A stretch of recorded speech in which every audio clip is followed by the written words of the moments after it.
And welcome back to the Breezy Reed Spring Baseball. Back in the springtime after a year off from COVID. We are back to playing some baseball.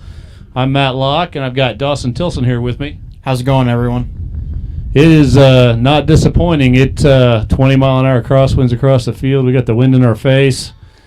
Struggling a little bit with our technology just because of the wind. But we're going to try and get this game as best we can. So we've got clever Blue Jays in the house, Dawson. I think this will be a very good matchup. Both teams seem to be very even. And currently there is a runner running to third. Yeah, we've got some issues. A little small ball going on with Clever.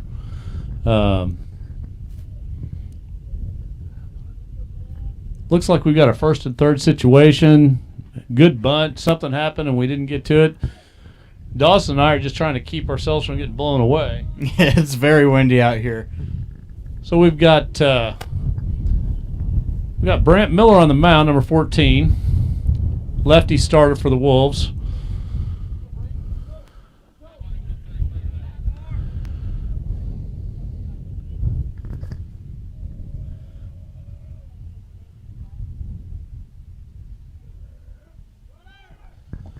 Got a runner to second. Dane Smith behind the dish tonight. Jonathan Foster, our regular catcher, not in the game this evening. Got Luke McFerrin on first. Looks like Kobe Essery filling in at second base. Justin Locke at short. Blaine Blevins at third. Senior Ryan Thomas out in right field. Nick Branchek in center. And looks like Tyler Carmody, senior Tyler Carmody in left. I'm really looking forward to this matchup. Like I said earlier, we currently have a runner on second and third, no outs, and I'm not sure what the count is. Looks like we're a 2-2 count. Oh, okay. Foul tip. I got Dawson engaged in doing a little commentating with me during class. Dawson's an old baseball player, but has suffered some arm injuries, and so has elected not to continue to injure that arm further. Yeah, this is going to really make me miss playing baseball a lot, probably seeing these guys out here playing together and watching them communicate with each other and keep each other up through that teamwork that the Wolves have. Yeah, I could see it being a little bit torturous watching. Looks like we fouled off on a full count. Brant working to get out of a little bit of a pickle here in the first inning already. The Wolves are young. We've got all of our seniors, I think, are on the field. But with the whole idea of the COVID, losing last season, it's going to be a tough season. Yeah, I mean, those guys lost a lot of playing time as they just walked the batter. Brant walked the batter. And now the bases are juiced with number, 24 coming up to bat. And he's the 4-hole, so I imagine he's going to be a pretty good hitter. Yeah, it looks like Coach Anderson going to take a timeout, go out there and get everybody to kind of calm down. The wind is blowing in, favoring the pitcher, but I'll tell you, that kid at the plate's pretty big, Dawson. He's a big boy. I'd say he's probably 6 foot at least. Yeah, he's a big kid. He looks like he's got some power, so I'd say Brant's going to need to maybe pitch around this kid a little bit. Yeah. He's got the full count, or he had the full count. He's got the bases loaded now. Definitely not the way we wanted to start out, but I think we'll be okay if he can just go ahead and serve it up, let him hit the ball, and let's play a little baseball. Let's get this defense rolling. Yeah. Brant needs to rely on his outfield and infielders. That's one thing I remember from baseball is trusting your defense. You can't do everything out there. No, a pitcher's can only do what they can do, and right now he just needs to throw strikes. I 100% agree with that.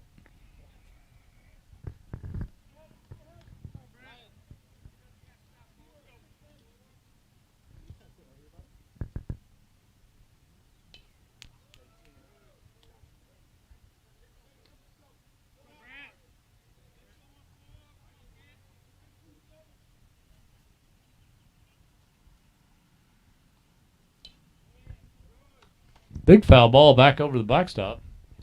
The count is 1-2. Still no outs. Coach Schneider, the Clever Blue Jays have always been kind of a rivalry for us. It's not an intense rivalry, but Coach Funk and Coach Schneider are good friends, so they always bring their best game to Reed Spring to challenge us, and we reciprocate. We always take our best to Clever when we play there. Yeah, this is my first time ever actually coming to a Wolves baseball game, so this is still all new, fairly new to me. So I'm ready to see how these guys react to this bases loaded situation. And there is a line drive into left center. Tyler Carmody picks up the ball and is throwing it into the cutoff. And I believe 2 runs scored. Yep, okay. Well-struck ball. Took advantage of the coverage at second base. Hit it up the middle between third and short. And again, Clever brings their 5-hole, another big boy to the plate. Yep, he looks like another really good hitter. Definitely looks like he has a lot of power. And we have runners on first and third. I'd imagine that they might send the guy on first to steal. Big swing. Yeah, I think first and third, it's almost a guarantee they're going to try and bait that catcher to throw, which I think, Dane is a sophomore, but Dane's pretty seasoned. He's played a lot of travel ball. I don't think he'd go for that. I think there may be some kind of a short throw back to pitcher or one of the infielders in the middle. Yeah, some sort of trick play. And another big cut. Now, the guy on first, that big guy, doesn't have brilliant speed probably. He is a big guy, so he might not go unless there's a pass ball. Yeah. As of right now, I'd say that they would have sent him by now, but you never know. And a good line drive hit to Blaine Blevins, but he is able to catch the ball just before it hit the ground and makes 1 out. He almost got the guy at third, but good play for Blaine Blevins. Good agility.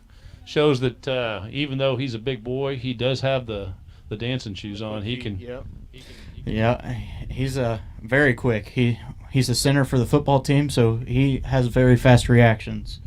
And we currently have 1 out still a runner on first and third, and the count is 1-0. Looks like Brant's settling in a little bit, getting his feet under him. This is the first game he's ever thrown here at the Breezy. Brant's a move-in from Nixa, a junior, has already established himself as a pitcher that can throw strikes, and seems to have pretty good composure and under pressure. Right now, he's feeling the pressure and he's still maintaining. His pitches are not. They're not getting calls, but he's all around the zone, Dawson. He's all around the zone. Yeah, I think he's just trying to get settled in. Is this probably his first game as a Wolf, just trying to get settled in with everyone? Yeah, this is his first time, throwing in a game. Last Friday, Justin threw a complete against Parkview, and I think that Brant was maybe in relief that game, but I don't know. But this is his first start, and I think Coach Funk's kind of pegged him as a starter. Yeah. He also has a new catcher, so he could sometimes just having a new catcher can throw guys off. The catching situation for Reed Spring is a pretty tough situation. Dane, the kid behind the plate right now, Dane Smith, he's really the only catcher that we have with experience, but he's also a pitcher. And it's really hard to do both of those positions and be effective. Mm-hmm. So Coach Funk's been trying to culture a couple other players to be the catcher. And for some reason, Jonathan Foster's not in the game tonight. But he has been kind of slated as that varsity catcher. So the pitchers are having to struggle a little bit with figuring out, who's going to be that guy and who they can play with. And we have another run scored. The score's now 3-0 and still only 1 out.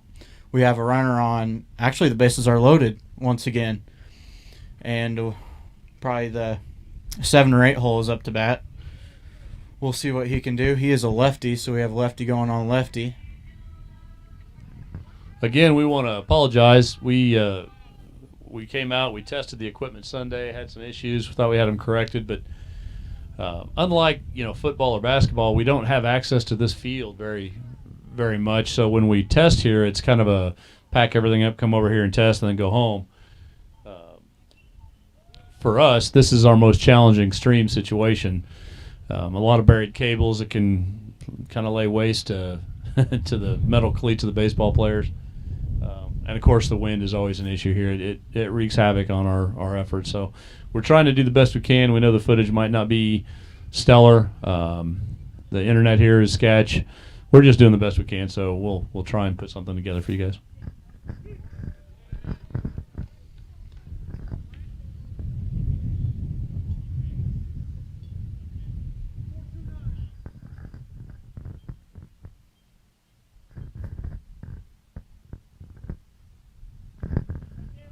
Good curveball, but breaks early, getting the dirt. Brant's got some wicked good pitches, but every mound is different. And certainly his first outing, he's feeling the pressure, trying to prove that he's worthy of being a Wolf coming from Nixa. I've seen him throw, and I know that he's good. I know that he's got the stuff that it takes. He's just got to get comfortable out there and get some pitches in. To me, it does look like he is starting to settle in a little bit just by his body composure, and I think he's just getting settled in there.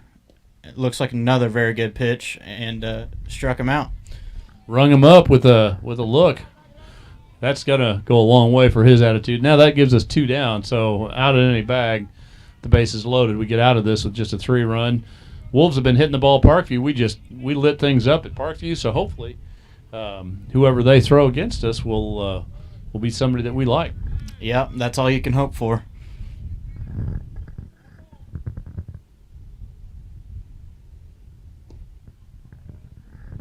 Probably 65 degrees. The clouds are rolling in. I know there's rain forecasted for tonight, and I think it's kind of right at that threshold of the end of the varsity game, the beginning of the JV game. 6-7 o'clock is what they're thinking.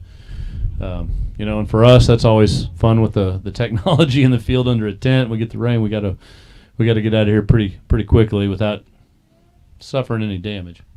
Yeah, before this game started, it was really sunny, and it was about 70 degrees. It was still very windy. Ground ball to short. Locke picks it up. Strong throw to first. That'll take the Wolves back into the dugout. Clever Blue Jays with a 3-run lead. We'll take a short break here, and we'll be back after this commercial message.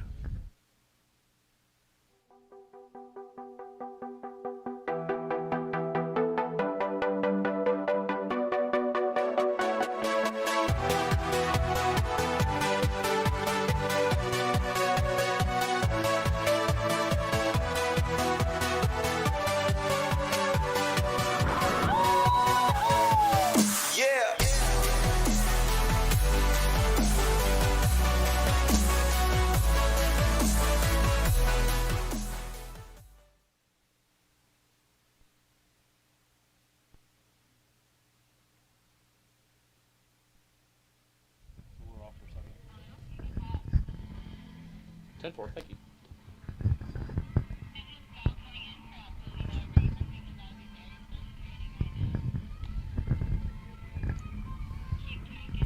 Hello.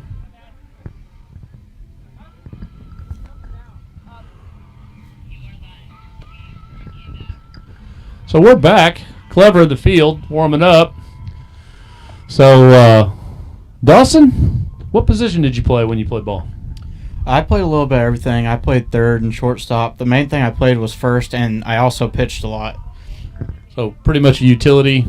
Had a good arm, and probably got used on the left side of the field a lot.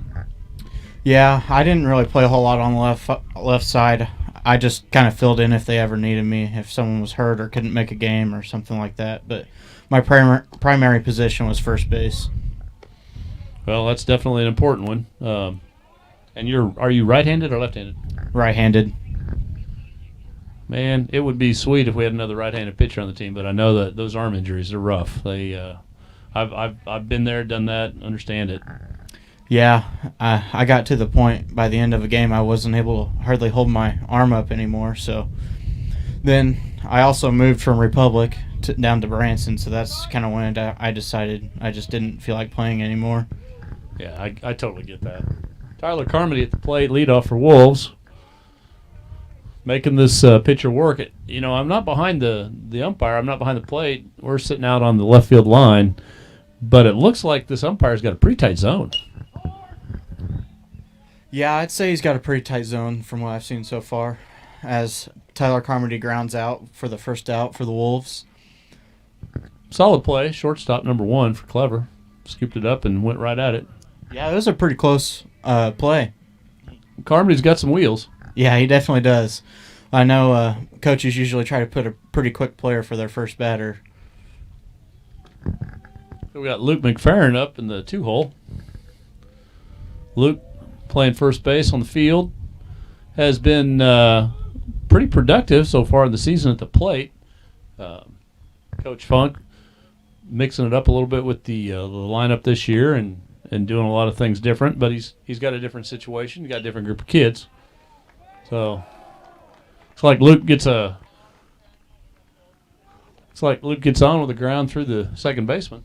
Yep, it went right through the gap. Second baseman almost made a very good play, but he just was barely not in time. So this is we're continuing to hit the ball. Tyler hit the ball. Luke's hitting the ball. Blaine Blevins, we call him Bubba.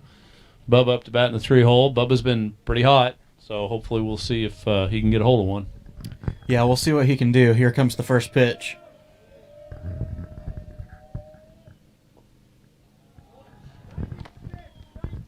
So last Friday, I was in the stands with Adam Blevins, Blaine's dad, and we were kind of we critique the kids as they come to the plate, and it was really funny. Blaine was up and he got caught looking at a curveball, and I looked at his dad. I said, "Hey, he needs to sit on that curveball and hammer it."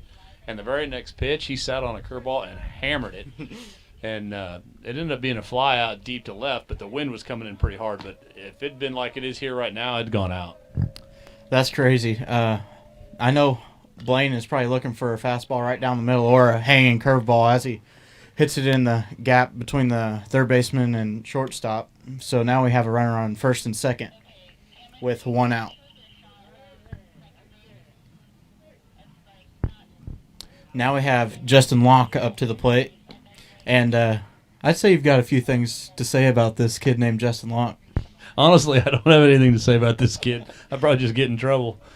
He's the one I'd be the most critical of. You know how that goes. Oh, yeah. And a pop fly back in behind the plate. To me, Justin's not a 4-hole. He's more of a 3-hole. Coach Funk has meticulous numbers. He checks stats. He's all about the technical aspect of the game. So if there's a reason to put Justin in the 4-hole, then Coach Funk's he's the guy that knows.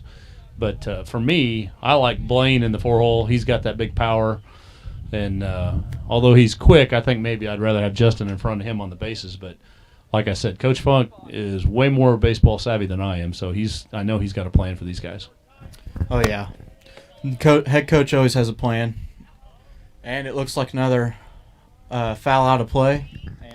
Is 0-2. Yeah, Justin's way behind, but he's battling. He's fouling them off, so we'll see if he can survive this.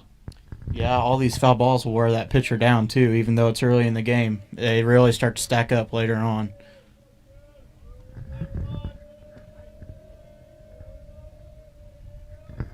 Luke McFerrin on second base, really getting in the pitcher's head a little bit. Oh, yeah. It's a runner on third. It can be intimidating, but whenever you have someone behind you, whenever you're pitching, just kind of sitting there watching what you're doing, it can be very intimidating. Looks like a ball. Might have been outside. Yeah, just a little bit outside. First ball of the at-bat for Justin Locke.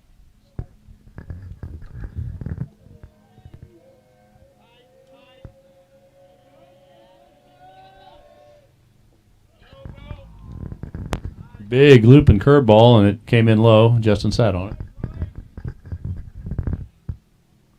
Counts 2-2 with 1 out. Runners on first and second.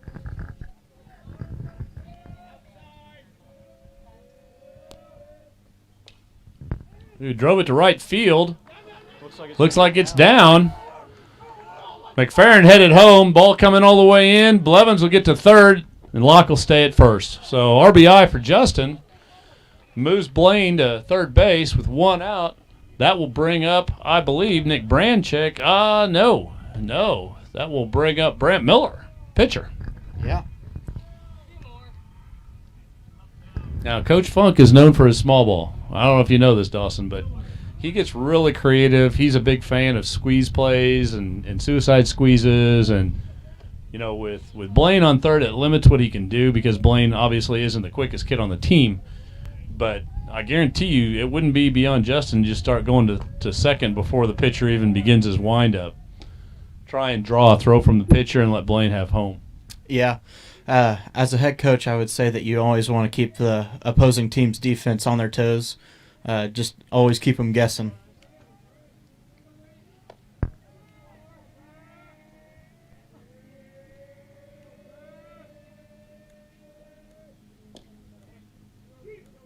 That's Justin Locke. So that was a late seal, and he gets in. Blevins stays at third. Justin gets away with it.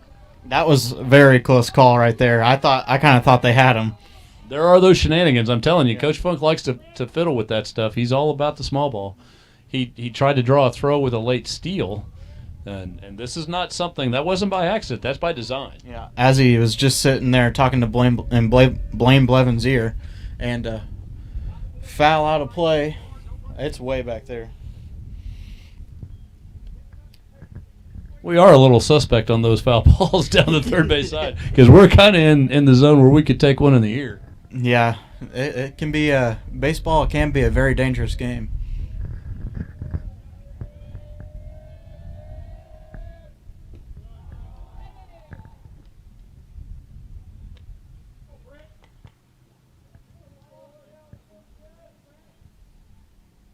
On a lot of fields, that pass ball, if the catcher can't block a ball, it gets past him.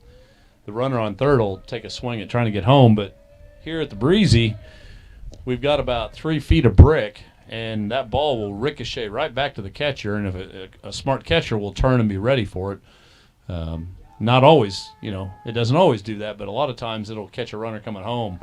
Yeah, that's something I was getting ready to mention. Having that brick back there behind home plate, that ball can bounce off there like a bouncy ball, and you don't know what's coming. And sometimes, if the catcher knows what's behind him, he'll be ready for it. But if he gets unlucky and it hits that net back there that's just above the brick, it can be very cushioning. As who was that? Nick just got hit. Brant. Oh, That was Brant. Was it? Yeah. Well, Brant took one for the team. That's Brant. No, it's Dane. I'm sorry. Oh, That's Dane Smith. We get to talking about getting hit by foul balls. We got distracted. Dane Smith wore one, and looks like they put in Hunter Langston to run for him since he's the catcher. Yeah, I believe Hunter is also injured. I think he has something wrong with his hand, don't he? Yeah, he cut his finger. It was kind of a weird deal. He was catching the ball, and the ball hit his bare hand, his left hand. He's left-handed, and it popped his knuckle through the skin. Pretty ugly deal. Had to get some stitches, but I think he's got released. But he's a first baseman, him and Luke McFerrin. So with McFerrin in, that allows Hunter to get on and do some pinch running for courtesy runners. And the bases are currently loaded right now. There is 1 out, 2 outs, my bad. And the score is 3-1 still. The count is 1-2. Nick Branchek at the plate. Nick had a really good game. I think he went 4 for 5 against Parkview last Friday. That's some pretty good numbers to be putting up as he makes contact. It's a fly ball to... Could be trouble. Could be trouble in communication, and Clever reels it in. Right fielder calls off the second baseman. So, yeah, a play like that can be a very sticky situation pretty fast. you bet. So we're going to take a quick commercial break, and we'll be back here with some more Wolves baseball.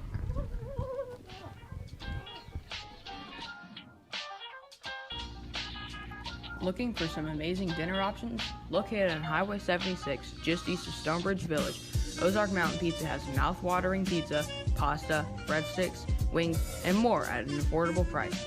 The welcoming atmosphere, friendly customer service, and delicious food will crush your pizza cravings and leave you wanting to come back for more.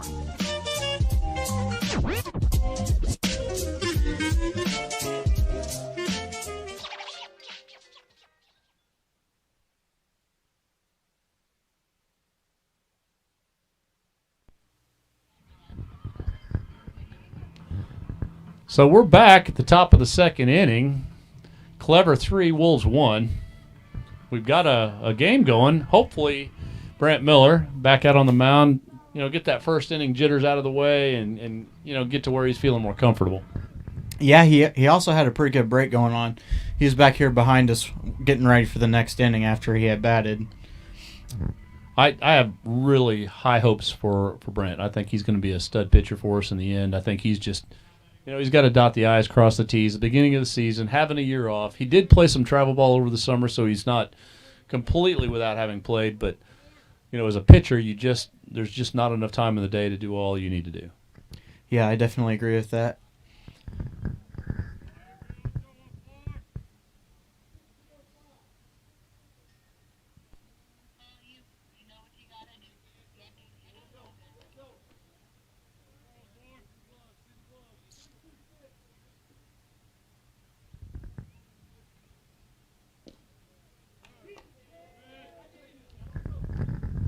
Finding the strike zone, counts 2-1.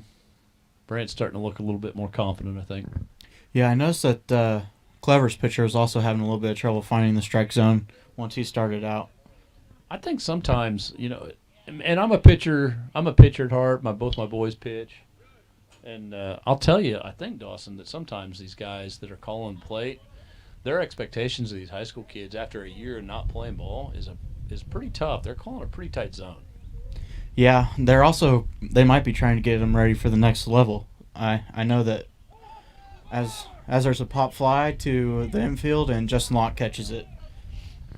Yeah, as a pitcher, you like those easy outs. You like that pop fly. Yep, okay, good. I don't have to throw anymore. Yeah, especially whenever it's a pop fly and it's not a foul. Those fouls can really be wearing on someone's arm. Yeah, strikeouts are always popular, but I'll tell you what, as a pitcher, if you can throw 3 pitches and throw 3 outs, you bet. We're in. Oh, yeah.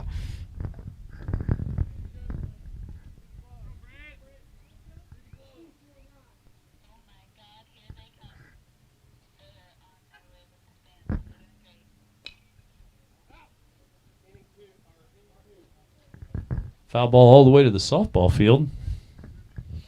I'm glad it was over there because I did not see it at all. Yeah, with this sky like it is, it's almost hard to find the ball if you don't, because we're sitting behind the fence. It's hard to pick it up. Yep.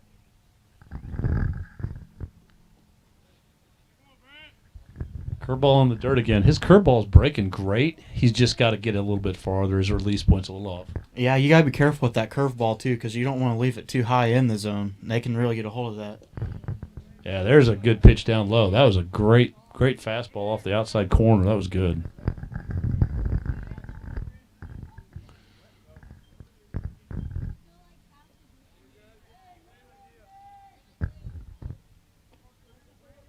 Full count with 1 out. Nobody on.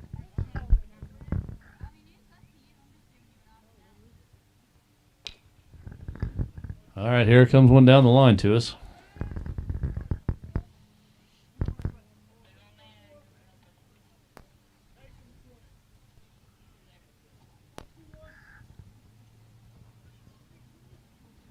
Coach Terry Dorr on the ball retrieval. Coach Dorr's been with the Wolves for an awful long time. Coach Dorr is by far the oldest coach in the dugout, and I'm going to go out on a limb and say by far the most athletic and in shape of the coaches. The guy runs like 20 miles a week or something crazy like that. I think he's already ran a mile tonight chasing these foul balls. He may have. I'll tell you what, I hope I wish I was in as good a shape as he is in now. There's no way I'll be in that kind of shape when I'm his age. And another foul ball down here, the left field side fence. And here comes Coach again. Oh, Coach Dorr's taking a break this time. Coach Foster retrieved that one. Blaine Blevins on the ground ball. Strong throw across the infield. Easy out for the Wolves. 2 down. Yeah, Blandy has to. What is it? Brant, yeah. I get them mixed up all the time. We got a lot of B's on this team. Yeah. Brant has to love those outs. That's where you start gaining that trust for your defense behind you. They take care of you, and then you start feeling confident, and then the strikes come. Especially whenever they made it look as easy as they just did. Yeah, he starts off the next batter with a swing and a miss. I believe we're back in the 3-hole for Clever. 3 or 4. We've got. Yeah, I think that 4 hole's over there on deck. Yeah, okay.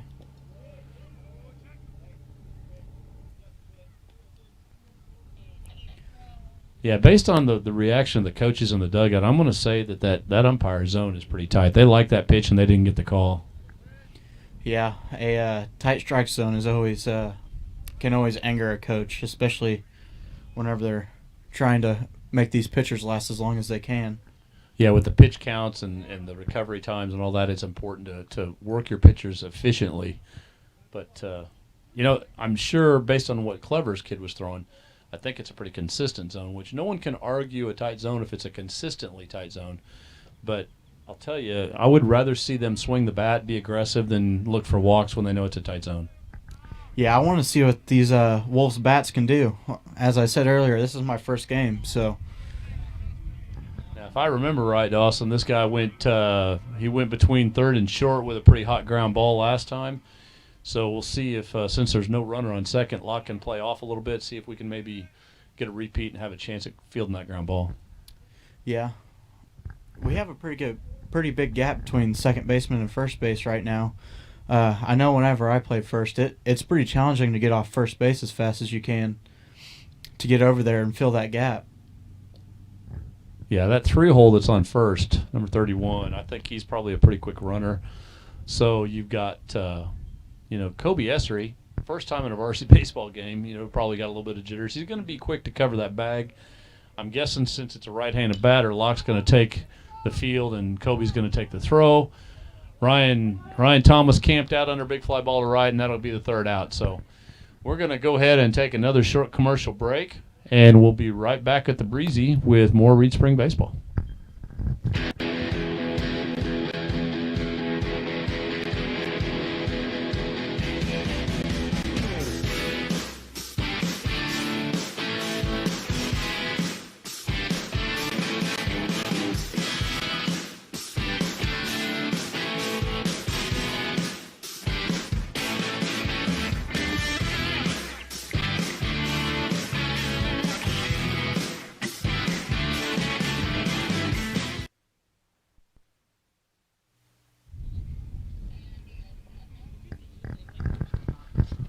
So we're back at the bottom of the second. Score is still 3-1 Clever. Dawson, what'd you do this last weekend? Oh, wait a minute. Let's call Dawson Tilson out. Hey, Dawson, were you at school every day last week? I was not. I have a very good reason, though. Tell me why you couldn't make it to school.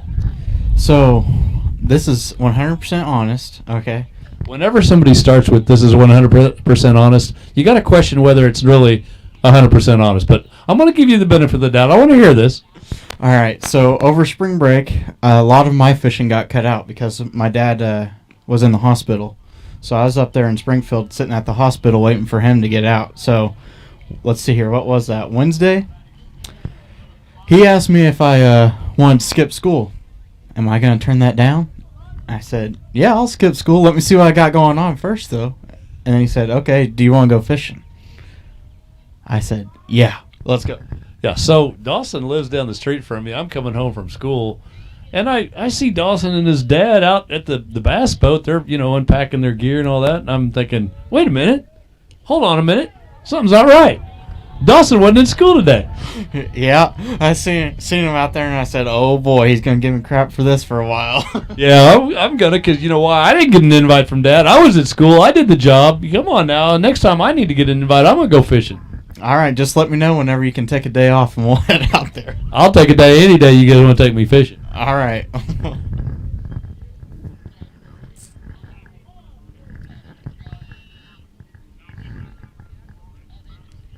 Someone got hit. I'm not sure who.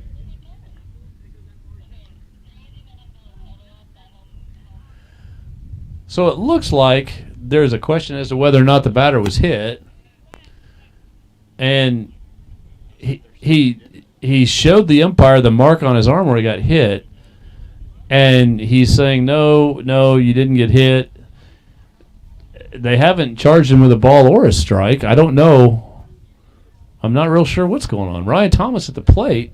I think that they're saying that he brought his hands into the ball. Well, we still don't have anything on the scoreboard, so I'm not real sure what's going on. As he gets another pitch pretty close to him.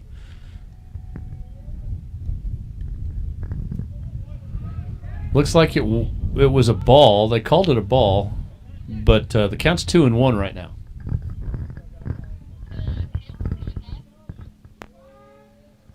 Taking the day off fishing. Holy cow.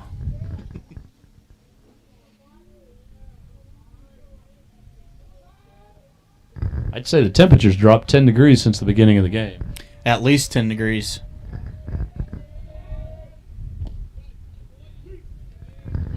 Called strike 2. Not many of these have been called strikes.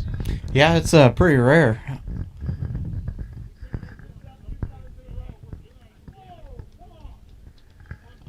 Well, apparently it was the third strike. Coach Funk complaining to the plate umpire.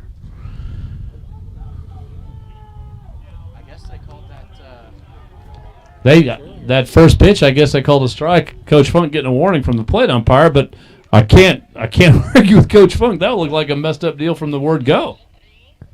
Your batter gets hit, gets called back, and they call it a strike when he got hit. Now he's given the pitcher 2 called strikes. The zone just got a lot bigger because apparently he doesn't like Coach Funk complaining about him not. Yeah, so we all know how this plays out. Yep. As who is that? Kobe Essery strikes out.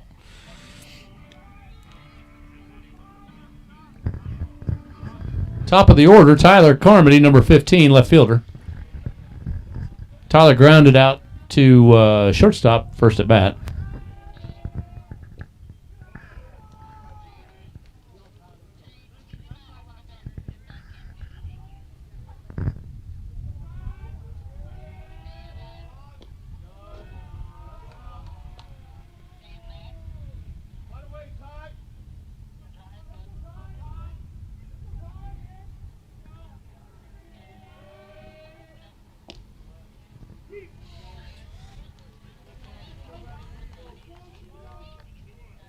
Tyler's a pretty disciplined hitter, but honestly, I don't see him taking strikes. Tyler's aggressive. Called strike on Tyler. I got to ask, is the zone changed? Did something happen here? Did Coach Funk make him that mad, or is it? I honestly think it changed a little bit. I do think it changed a little bit. That last strike looked like it was pretty much right at his knees, if not below. Then again, we are sitting over here on the sideline, so. Yeah, I'm not going to question because I can't see, but. I know some of these kids pretty good. That's another called strike. That pitch hasn't been called all night so far. So I think Coach Funk may have precipitated the zone change with his questioning of how he handled Ryan Thomas's at bat. Yeah, these Wolves are just going to have to adapt to the changing strike zone and just deal with what they've got. All right, so we're going to take another short commercial break and come back with the top of the third inning.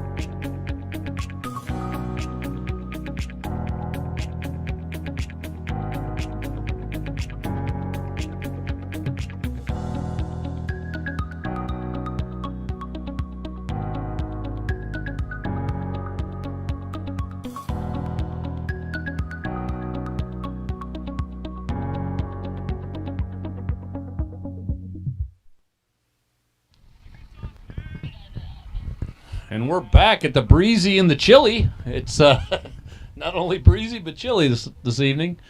The clouds have rolled in, kind of made it overcast. Looks like the wind's coming out of the northwest. The flag's standing straight out.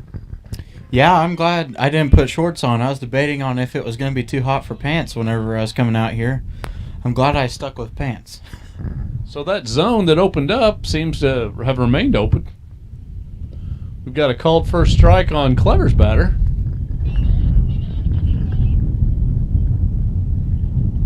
I think that cold front they were talking about, I think it just arrived. It definitely just arrived. The wind just picked up even more.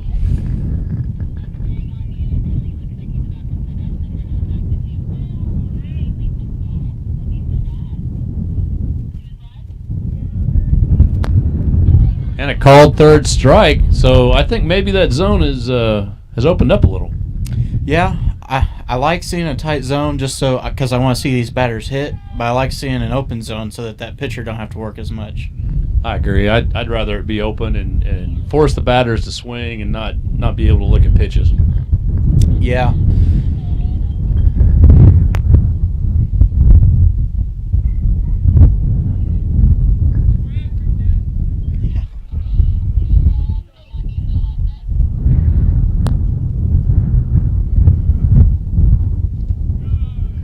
Ooh, nice curveball. Yeah, that was a very good curveball.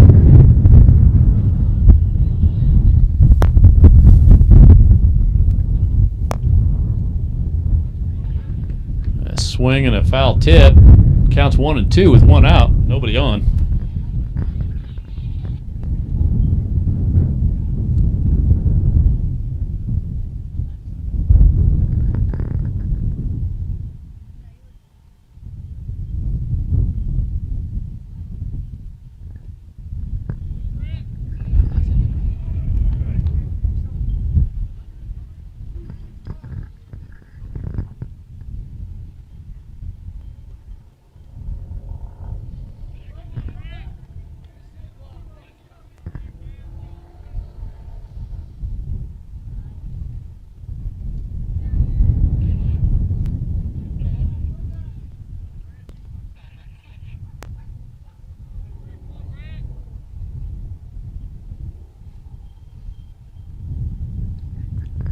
So Brant walks the second batter, brings up number, it's like 25. Runner on first gets a marginal lead. Not too threatening with the left-handed Brant. And a fly ball out to left, and Carmody's got to take it on a short hop. Overthrows Justin Locke at shortstop. And the Wolves look a little sleepy. Yeah, I think Tyler Carmody had a little bit of a tough time trying to read that ball with this wind blowing. Between the wind and the sky being just a nasty marbled color, you know, with the clouds and the sun trying to peek through, it's got to be tough to read them. Yeah, I could imagine. These cloudy days with the sun popping through here and there, it's very hard to read that ball. And out to fly ball out to right field, gets past Ryan Thomas. He throws it first. And again, the Wolves outfield having trouble hitting their cutoff. Not really a play to be made, but maybe a little frustration. Yeah, I think that the Wolves have been kind of caught sleeping a little bit out there in the outfield, but there's nothing that can be fixed really easily. Yeah, I think they're awake now. Yeah.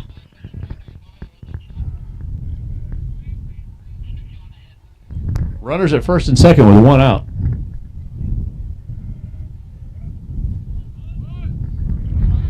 Ball in the dirt, but the runners don't advance. Scores 4-1 Clever in the top of the third inning.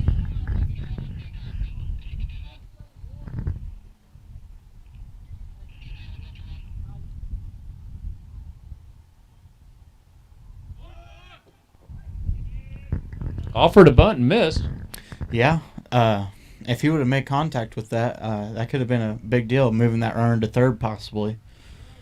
I think Coach Schneider and Coach Funk, I think they coach similar styles. Coach Schneider, he's all about the small ball too. Yeah, I bet Coach Schneider really ups that small ball game whenever he comes to play us. Yeah, I think I think they go right at each other. Looks like all the fans have got their coats out and their blankets. The moms are huddled up underneath piles of blankets. Yeah, I'm about ready to go over there and join them, to be honest. And there's a bunt laid down, and it looks like it's going foul. So the count's now 2-2. Runners still at first and second with one out.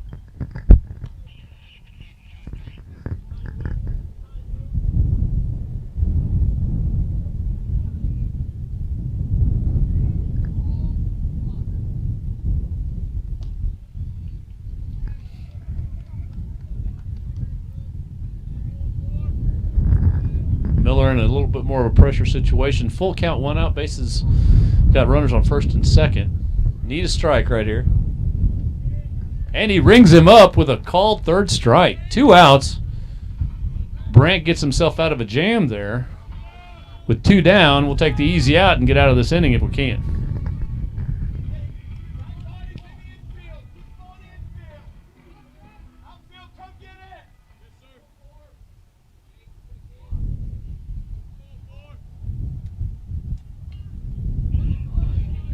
Lays down a bunt, and he's safe at first. Runners advance.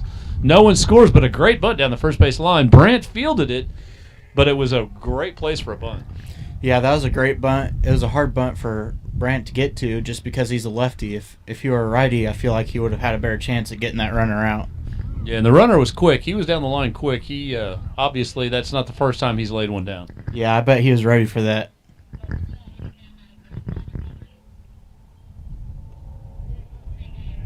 Miller's situation continues. He's still in a good place. 2 outs. We just want a simple out, fly ball, ground ball. We'll take the K, whatever it takes. But he's got to put one in the zone here. Yeah, they've got an out at any base right now, so.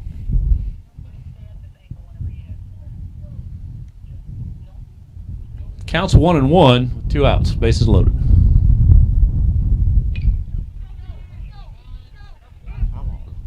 And foul ball down the left field line. Could have been trouble. Was close, but not quite fair.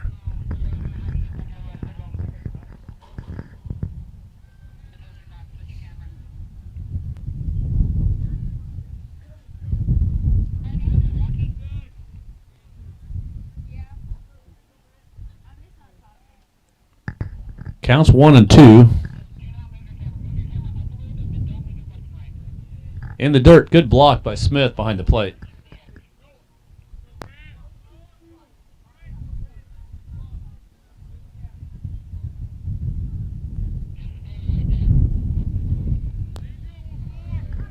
Ball outside for ball 3. Full count. 2 outs. Bases are loaded.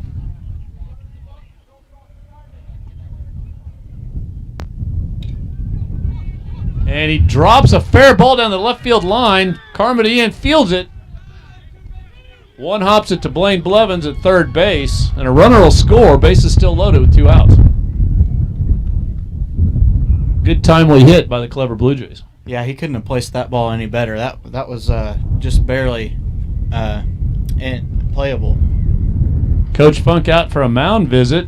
Looks like he's moving people around. Looks like it may be the end for Brent. Looks like he's headed to left. Carmody's headed to right, which brings Ryan Thomas in relief.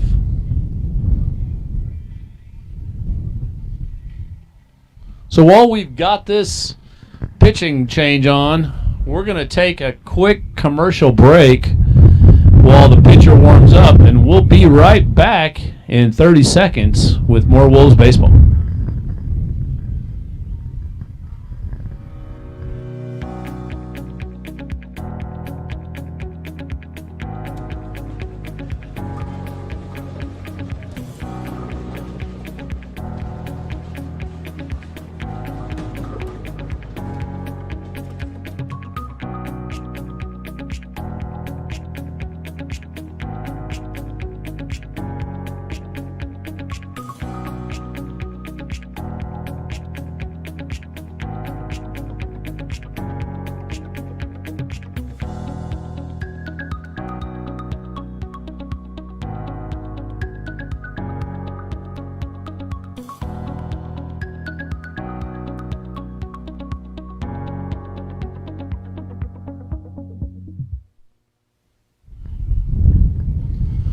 So we're back at the Breezy.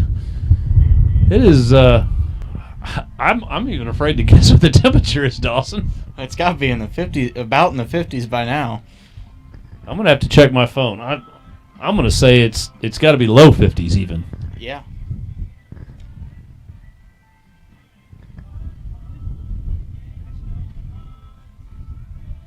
We have Ryan Thomas warming up to come in relief for Blandy. being a relief pitcher can always be difficult, especially just because you get put in these difficult situations. But I feel like Ryan Thomas really can handle this situation fairly well.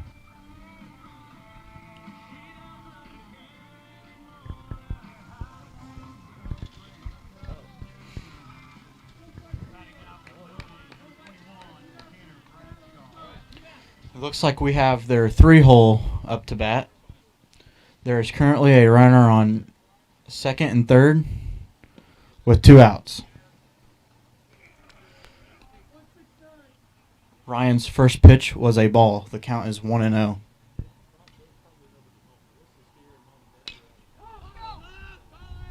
We got a pop fly out to right field, and Tyler Carmody catches it for the 3rd out.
And we are back for the bottom of the 3rd inning.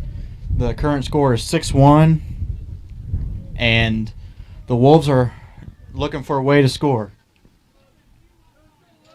We currently have Luke McFerrin up to the plate. The count is currently 1-2 with no outs.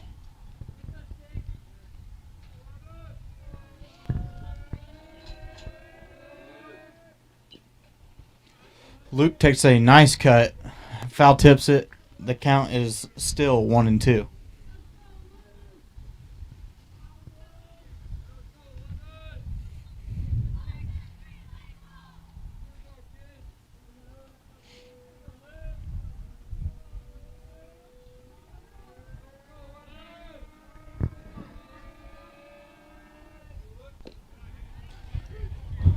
A very good curveball from Clever's pitcher. Strikes out Luke McFerrin. Now we have Blaine Blevins up to the plate. I'd say the Wolves are just looking for a guy to get on base right now. They just need to put up some points.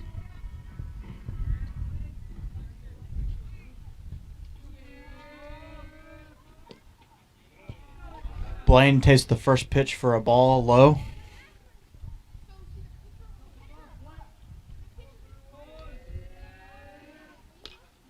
Blaine makes contact with the ball. It's going out to right field. And it gets down fair. We now have a runner on first with 1 out. This brings up Justin Locke. Justin Locke had a very good hit earlier on in the game, right down the right field line. And I would say that he is looking to try to advance Blaine Blevins at least.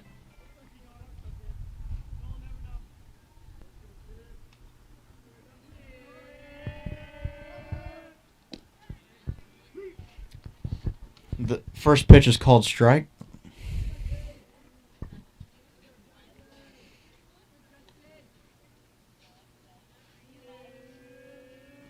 Here comes the second pitch.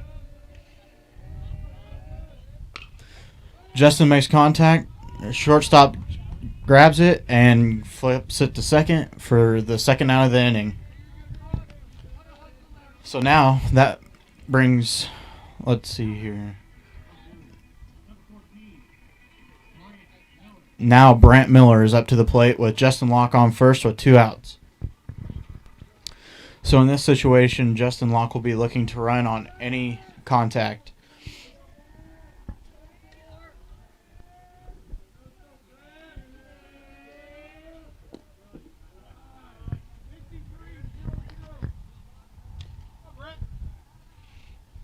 And here comes Mr. Locke with a jacket on. Some of us are smart. I am not smart. You have one in your truck? No, I don't. I've got a windbreaker in the back of mine if you want to go get it. I'm good. Some of us are tough.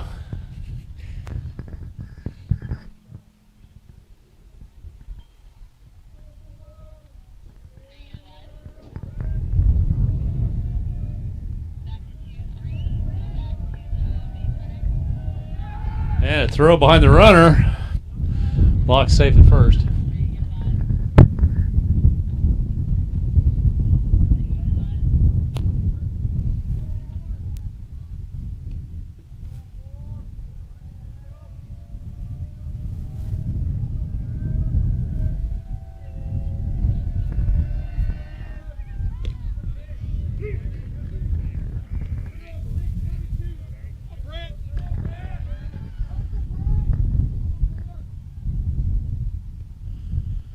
So the count's 1-1 with 2 outs. Locke hits into the fielder's choice. Brings up Brant Miller.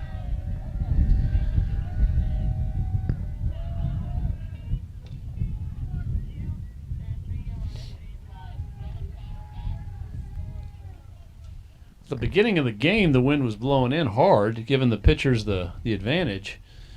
But it's almost turned 180 degrees to favoring the batter. The wind is blowing to the left field side now. Yeah, that wind can make a big difference in how this ball carries.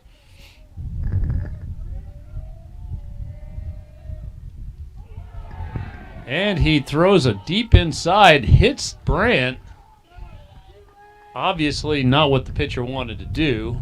Way ahead in the count, lost that pitch and sent Miller to first and Locke to second.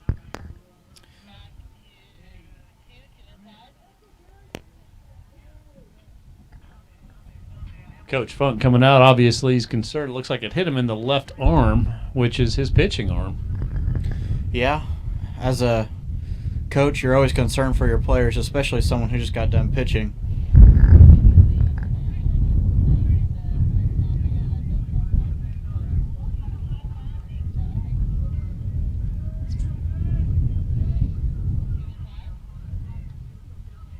Miller shaking it off, staying on first. He could have a courtesy runner, but says no, I want to run.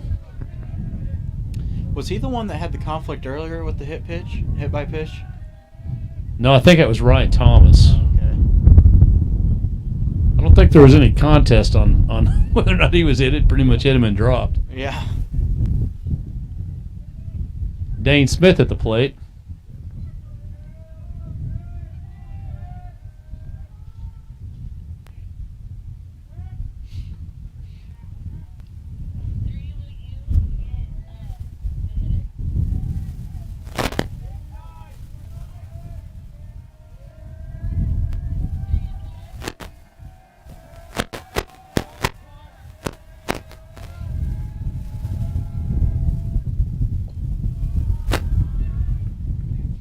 Count is now 2-0 with 2 outs. 6-1. The Wolves really need to get a rally going here.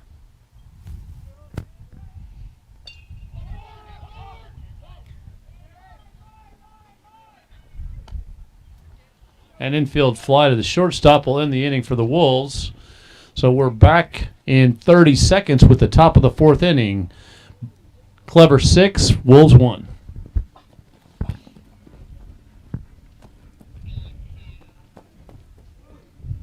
How many innings do they play?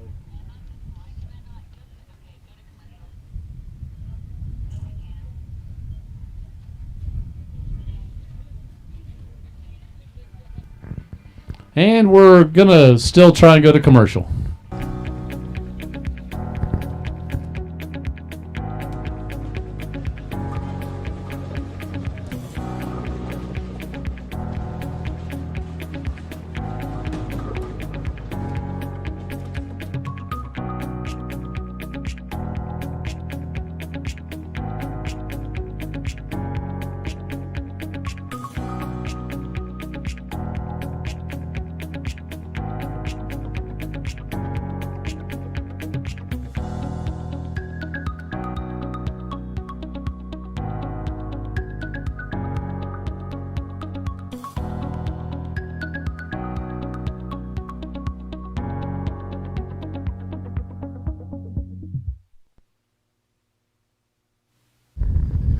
So we're back at the Breezy.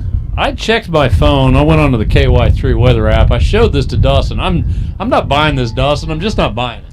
No, there's no way this is right. So it said 67. Now it says 66. I'm guessing it's 46. It's not. It's sure not 66. Maybe 50. But I don't know. It's awful cold. Yeah, this wind is the main thing. Well, it says 66, feels like 66, but I don't know where they're thinking we are, but they're not here. Well, base hit out to center field. Good hit. Good solid hit. Looks like Clever's 5-hole up to bat. 4-hole on first.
Ground ball. Called it fair. Blevins kicks it.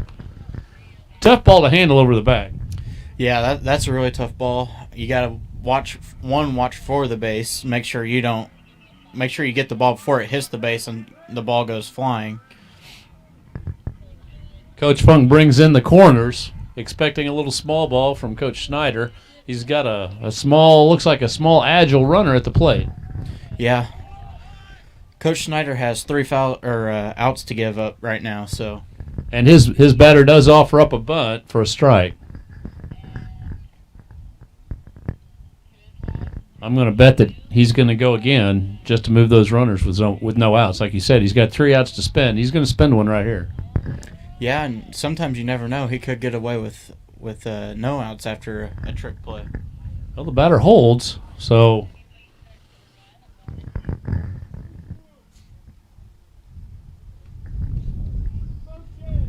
Clever doesn't have a lot of speed on the bases, and the batter doesn't offer, so they may have changed their strategy here and go a different route.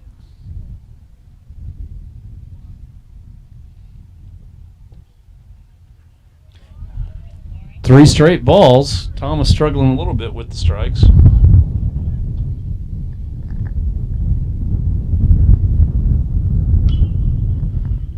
Ground ball to second. And they'll turn 2. Essery flips to the lock at second and turns 2 to McFerrin.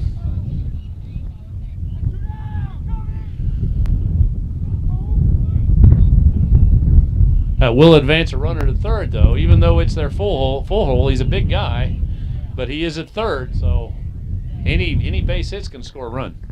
Yeah, I'd rather it be one run as of right now than a bunch of runs. So. Correct. That double play was pretty big.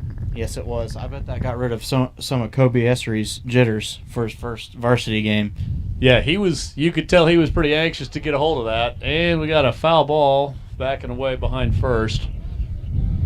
So he did fielded it clean, got it out to Locke.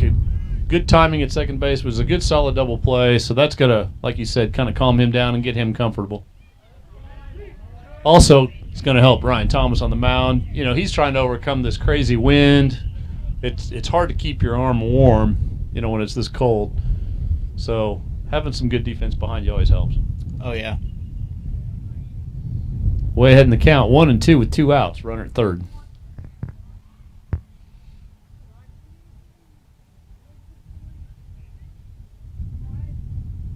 Coach Schneider's not a big guy, but that 4-hole just towers over him. Blaine Blevins with a good clean, good pick at first to get third out. So the Wolves are on in, coming into the bottom of the 4th inning, 6-1 Clever. We'll be right back after this commercial message.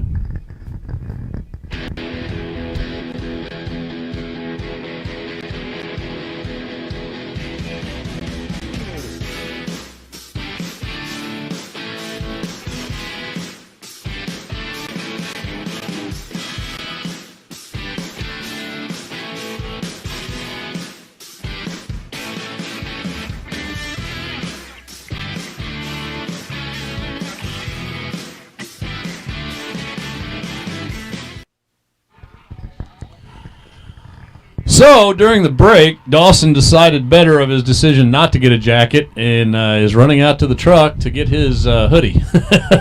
It is chilly out here, folks.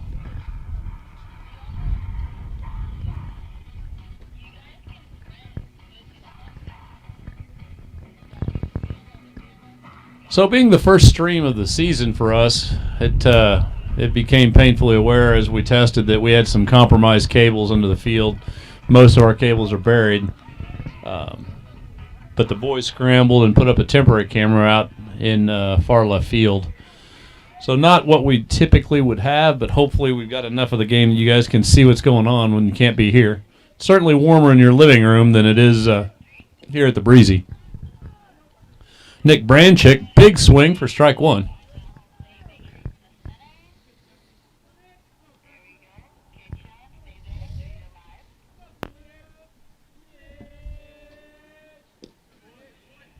And a called strike two. Nick sat on it hard. Fastball. Must have been on the outside corner. Again, Nick had a great game against Parkview. Went 4 for 5. Had a lot of strong hits. Batting later in the lineup, I've heard that he's enjoying seeing first pitch fastballs.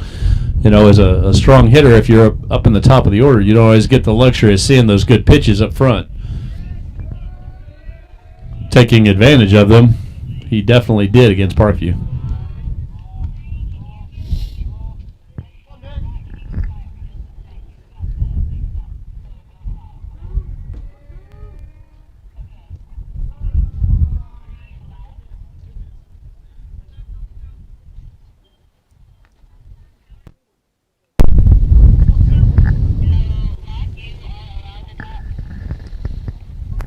So counts 2-2. Nick Branchick.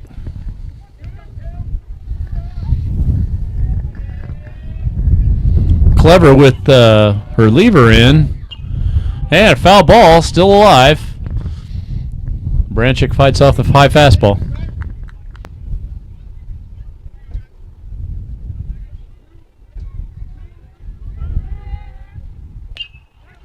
And a rope out to the outfield over the second baseman's head for a single. Branchick will turn and take a look. So leadoff hitter Nick Branchick with a single.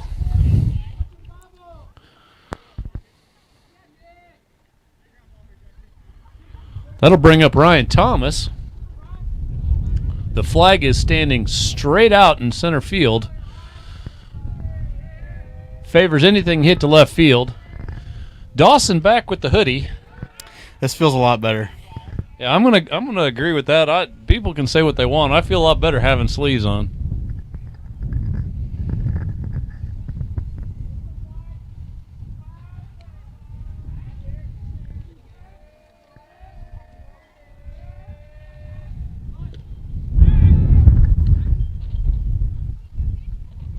So Ryan offers a bunt. Catcher throws behind Brenchick at first. No play.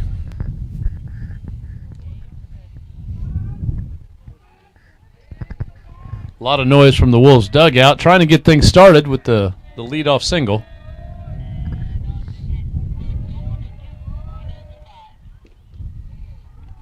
Ball up and out. 2-0 to Ryan Thomas.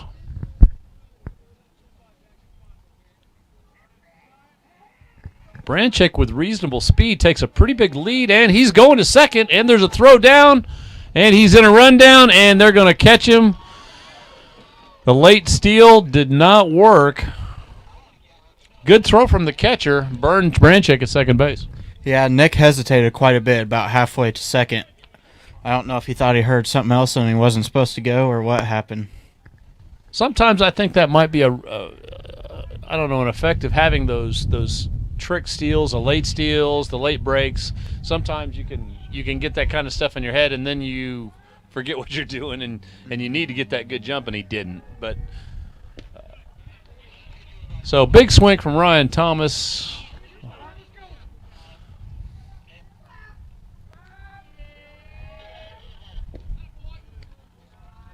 So Thomas draws a walk, so we got one out. Runner at first.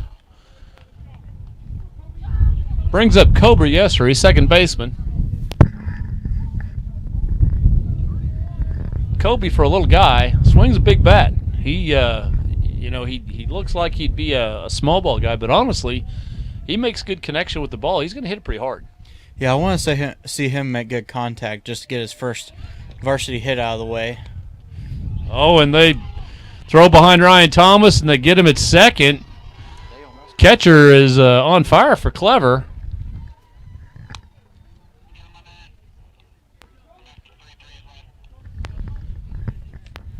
Old Tanner. Tanner played with Justin over the summer. Actually caught him in several travel ball games. We went to Oklahoma with him. And Tanner is the real deal. Tanner signed with North Central in North Central Missouri. Going to do some catching up there. And a heck of a guy. He is the epitome of catcher. He's a tough dude, but he takes it serious. Yeah, he's definitely proven himself tonight.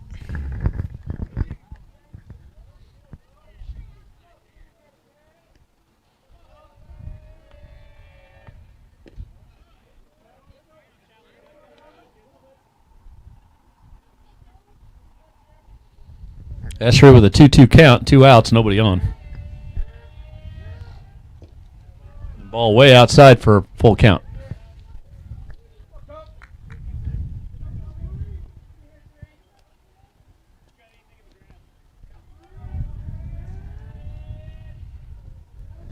Ball way inside for ball 4, and Kobe Essery at first base. Bring up leadoff hitter Tyler Carmody.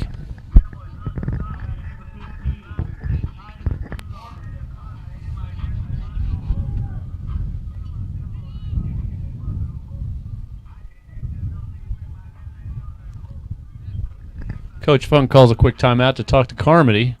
With 2 outs, inexperienced Kobe Essery on first base.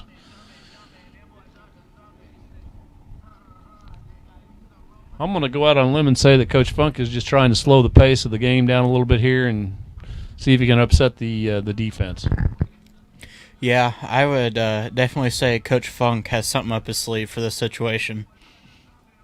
Coach Snyder takes advantage of the timeout, comes out to the mound with Tanner Bradshaw, the catcher.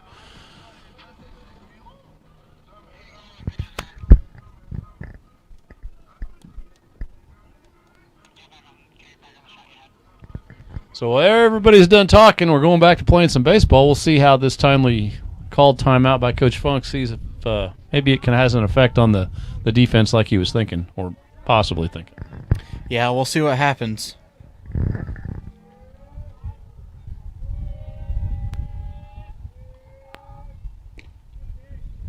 And a call first strike on Tyler Carmody. Ball up in the zone. I don't think the first or second inning that would have got called. No, Tyler's a pretty tall kid, but I still feel like that wouldn't have been called first couple innings. Big swing and a miss. Clever way ahead in the count here with an 0-2 with 2 outs.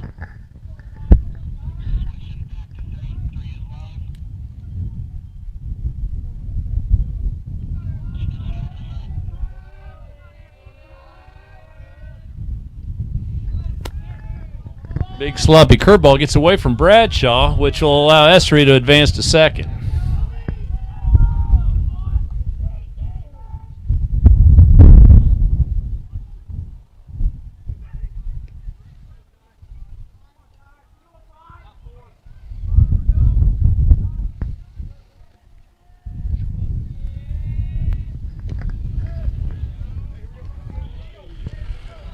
And that'll end the inning for the Wolves. Score is 6-1. Clever. Moving into the top of the 5th inning. We'll be right back after these commercial messages.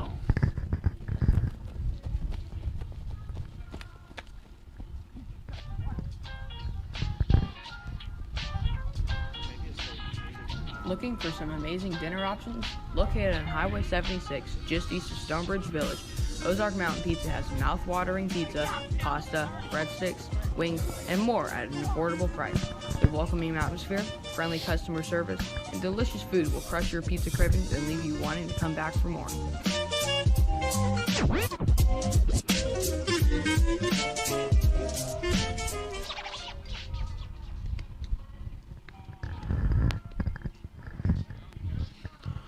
So we're back here at the Breezy. The wind's kind of starting to lay down a little bit. Hopefully that cold front has kind of made its way through and we'll lose a little bit of that wind.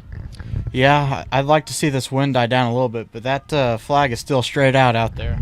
It is. It certainly is blowing up top, so we'll see if the Wolves can hang on to this hitting that they've got going. When we come back up in the bottom of the 5th, it will bring up our 2-hole, which is Luke McFerrin. Hopefully we can get something started. Ryan Thomas out on the mound looking to shut these guys down in the 5th inning, seeing if we can maybe get back on top of this game. A five-run deficit. We've got our work cut out for us. We've got 2 innings left after this, so we got to get to work. Yeah, we definitely need a 3-up, 3-down right now, or at least not let them score.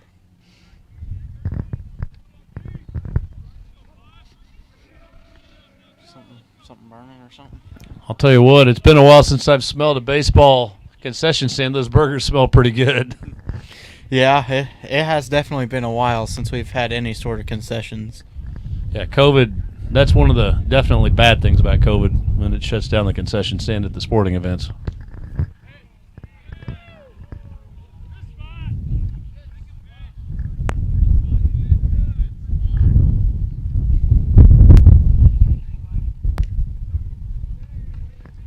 And a 3-0 pitch right down the middle for strike 1.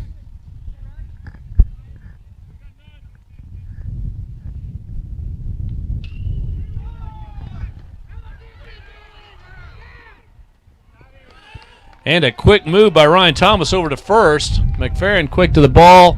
Booted it a little bit, then recovered and got it over to him in time for the first out.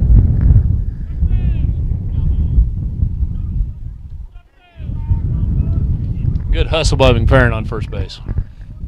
Yeah, being over there on first base, you don't expect too many ground balls to you. Sometimes it can kind of catch you off guard getting the ball hit to you like that. Definitely will wake you up. Get that old heart pumping.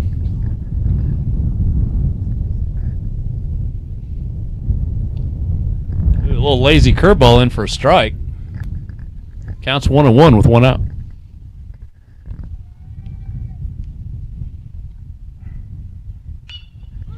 And drives the ball to center field. Looks like Branchick will reel it in. Carmody on the trailer. No problem for the outfield on that play. 2 outs, nobody on.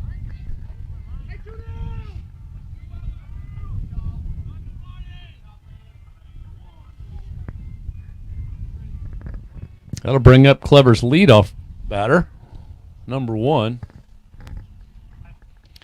I really feel like Ryan Thomas is really starting to settle in and starting to throw better pitches and keeping the balls around the strike zone, keeping the batters guessing. Early in the season, these guys just need some time in the dirt, and a good base hit. Locke comes up with it, across, and Luke loses it at first. Good strong throw, and it just comes out of the tip of McFerrin's glove. That was a great play by Justin. He fielded it very clean, even made a pretty good throw. It could have been a little bit better, but sometimes just the jitters of it being the first couple games of the year kind of set Luke off. And like you said, they just need some time playing. Just more reps. Just need to be in the dirt making plays. Thomas, not liking that he's on first, turns and throws.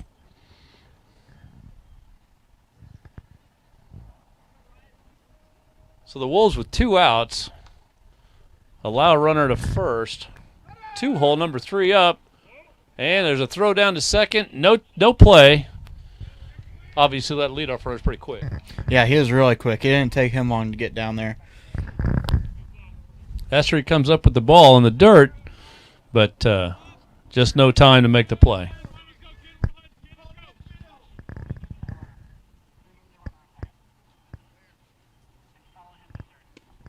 Ball up. Dane comes up looking to throw. No run. And Coach Funk calls a timeout to go out and visit with his infield.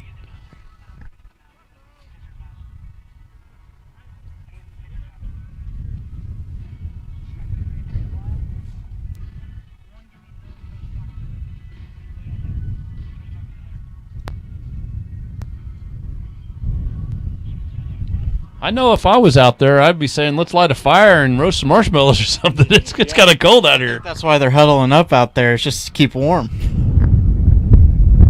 I said that wind might be laying down a little bit. I might have been wrong. I think it might be picking up again.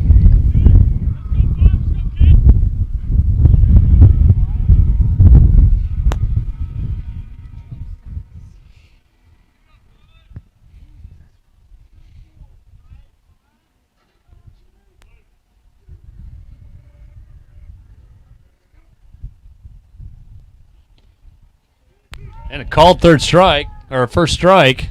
Looks like Thomas caught the outside corner. Counts 2-1 with 2 outs. Runner at second.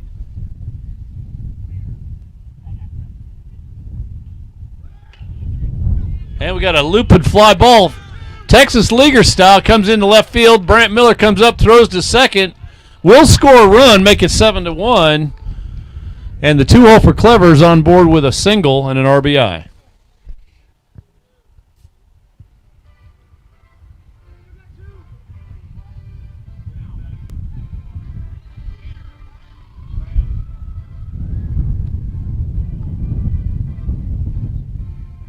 Catcher Tanner Bradshaw in the 3-hole.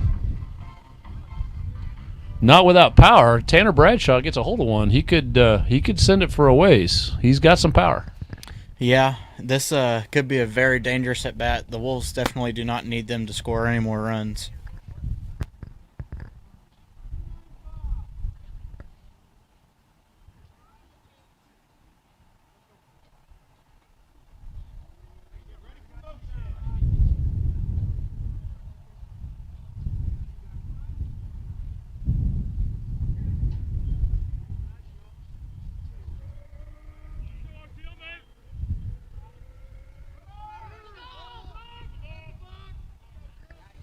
And runner at first goes, and Ryan Thomas, before he slides that foot off the rubber, he just made enough of a flinch, got called for the balk. He knew what to do, but just hasn't done enough here in this season where he could do it comfortably. He got that foot off it, but the flinch cost him. Yeah, I think that caught him off guard just a little bit, how early that runner ran. You can get away with that early in the season, but after a couple of games, the pitchers are pretty much not going to allow that to happen.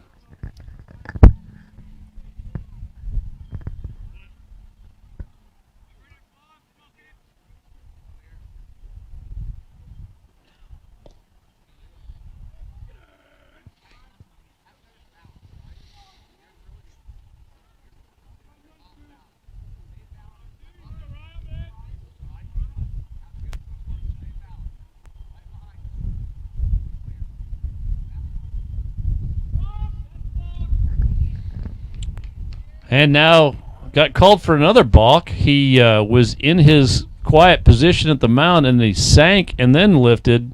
And now the official is definitely all over the balk call, and he's going to be looking for any reason to call it, apparently. I guess. I didn't really see much movement from Ryan, but I guess there's just enough there for him to call it. Yeah, typically it's supposed to be designed for deception, but it didn't look like a deceptive move to me. But that's okay. He's out there and we're not out there, so whatever. Yep. You just got to deal with what you're deal with the cards you're dealt with. Counts 2-2. Runners at third with 2 outs. Tom is struggling, working hard to get out of this jam. Swing and a foul back into the net. Count still 2-2.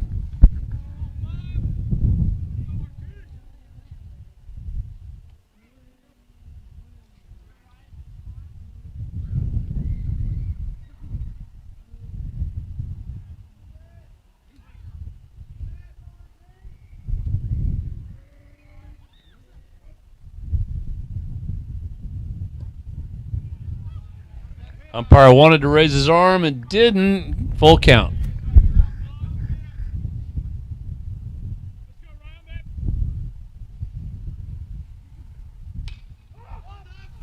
And we got a fly ball to center field. Branchett camped out, and that'll be the 3rd out.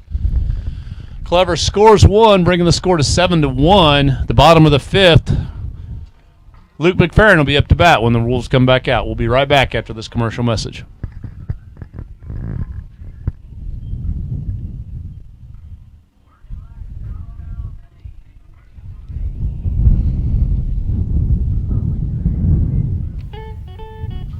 Here at Jim's Historic Barbershop, you always get an old school barbershop experience.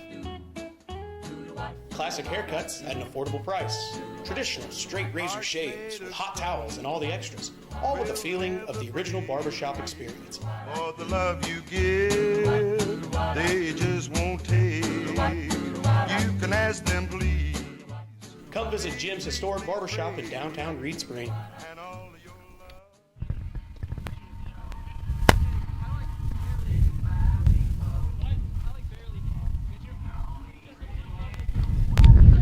Back here at the Breezy Dawson, we've got a home game day after tomorrow, Thursday. Fair Grove will be in the house for the Wolves baseball.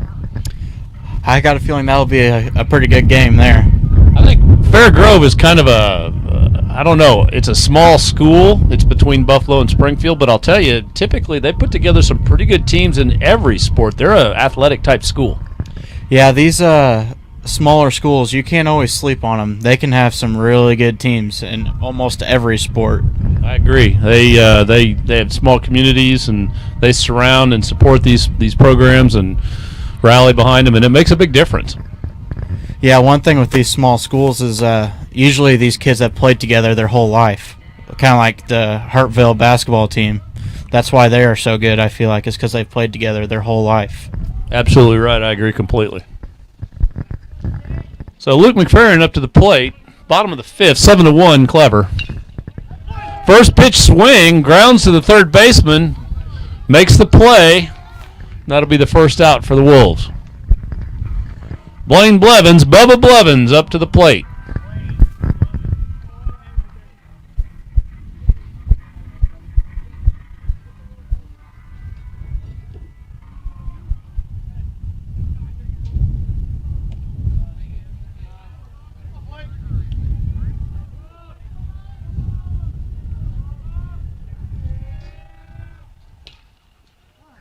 And big foul ball off the right field side.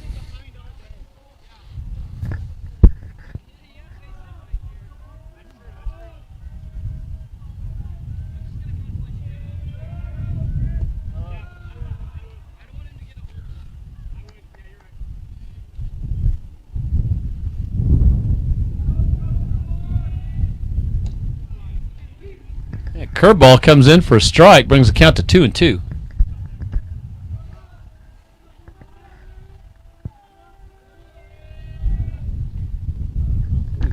Check swing by Blevins. Fouls it off. Count still 2-2.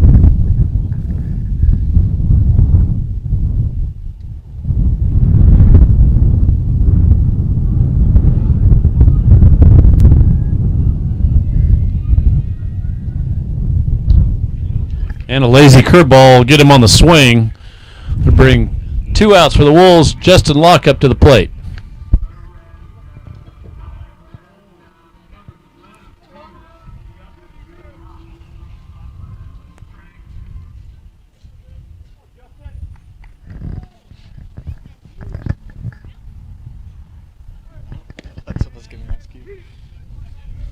It called first strike.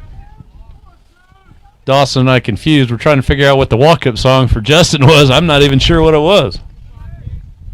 And a second called strike. Justin not seeing the pitch he's looking for. Wanting to see the fastball, and he's seeing a lot of off-speed. Yeah, now he's just got to protect the plate. Looks like the pitcher wasted another off-speed. And counts 1-2.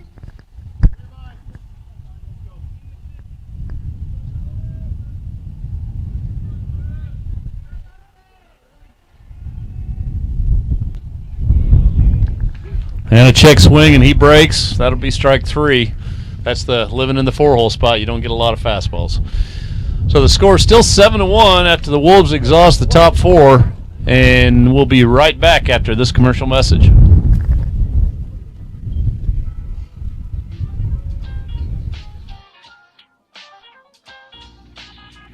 Looking for some amazing dinner options? Located on Highway 76, just east of Stonebridge Village, Ozark Mountain Pizza has mouth-watering pizza, pasta, breadsticks, wings, and more at an affordable price. The welcoming atmosphere, friendly customer service, and delicious food will crush your pizza cravings and leave you wanting to come back for more.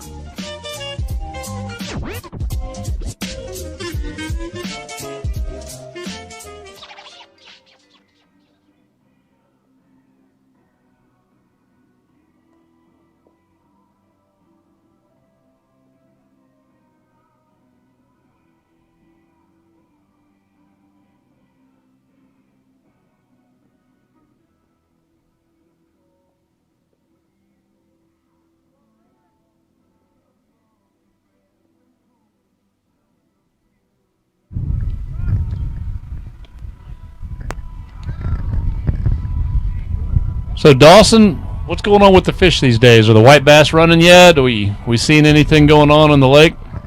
I have not personally experienced the white bass yet, but I have heard that they are running and that they're all the way up at Walnut Springs right now. Well, that's good to know. I wish I had more time to get out there. If I had a student that took days off and had a bass boat and be willing to take me, I'd be all set. Yeah, I mean, I guess we just need to set a date. Ground ball to third base. Blevins comes up with it. Hard backhand. Fires across the field, and McFerrin scoops it. First out for the Wolves. Top of the 6th inning. Good play by Blaine Blevins. Yeah, there's also not a better feeling in the world being a first baseman and scooping the ball like that. That was some baseball. Maybe we're getting some of the dust knocked off the gloves and getting to work here. Yeah.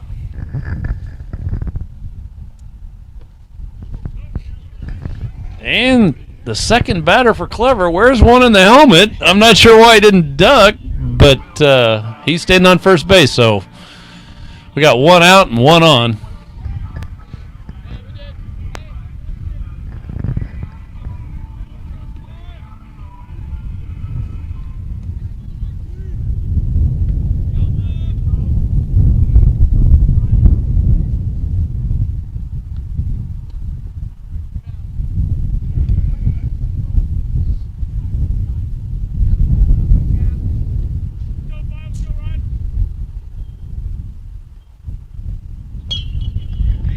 Good strong hit through the gap at third and short. Miller will come up with it into Justin Locke at short. And there are now runners at first and second with 1 out.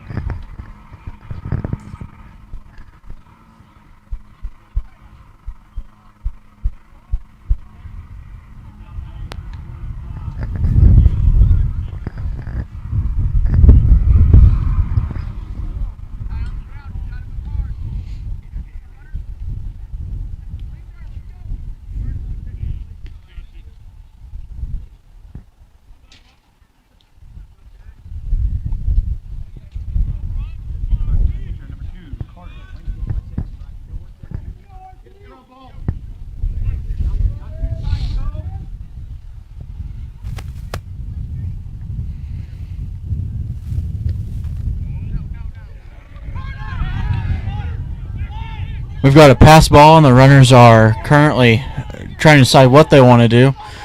And looks like they got the runner at second. The runner that was on second got himself in a little bit of a pickle. When the guy in first comes and you're not going, it kind of presents a problem when the ball's in front of you. So he kind of got hung out by his teammate there that's on first base. Yeah, the guy on second was trying to decide if he should run to third or not, and then he looked back at second, and the guy on first was there. Yeah, that definitely is not a good feeling. So Blaine Blevins runs him back, throws to Locke, and they get the tag at the bag.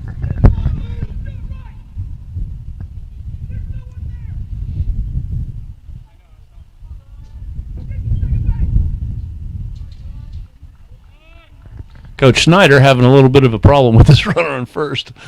Apparently the frustration from the last play,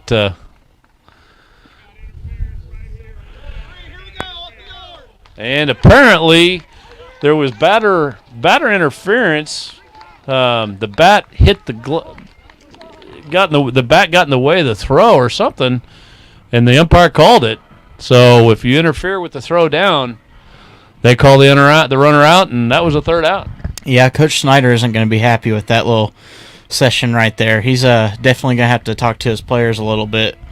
Now, it'll be exciting to see how they do after this exchange of the inning. We'll be right back after this commercial message with the bottom of the sixth inning here at the Breezy at Wills Field.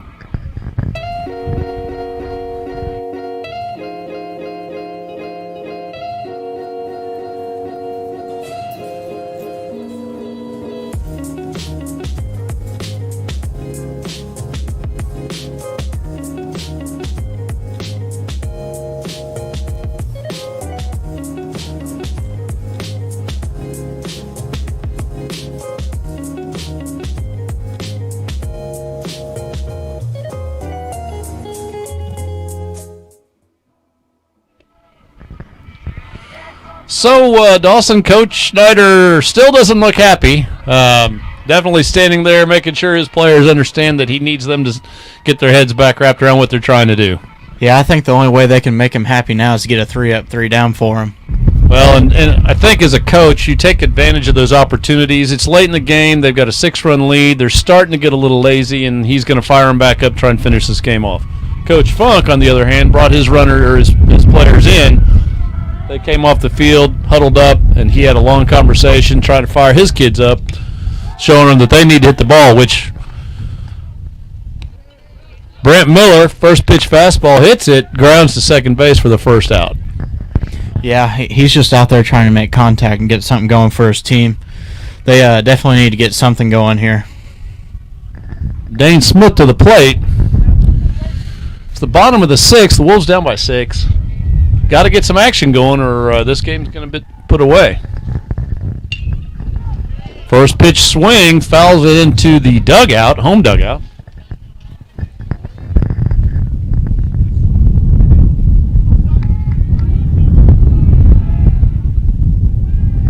Wild pitch off in the dirt. Be 1-1 with an out.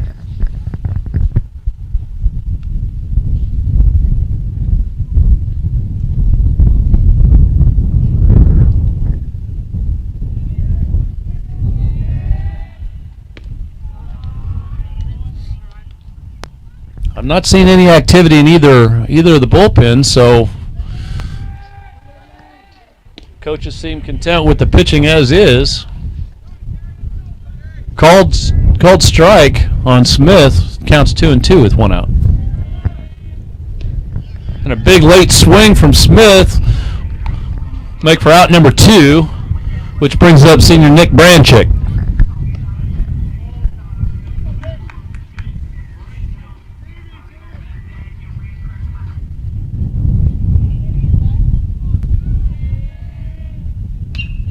Nice hit. And a rope to center field. Number 4 for Clever. Reels it in with ease. Almost right to him. Be the third out of the inning. And that will bring the top of the 7th. Clever ahead 7-1. We'll be right back after these commercial messages.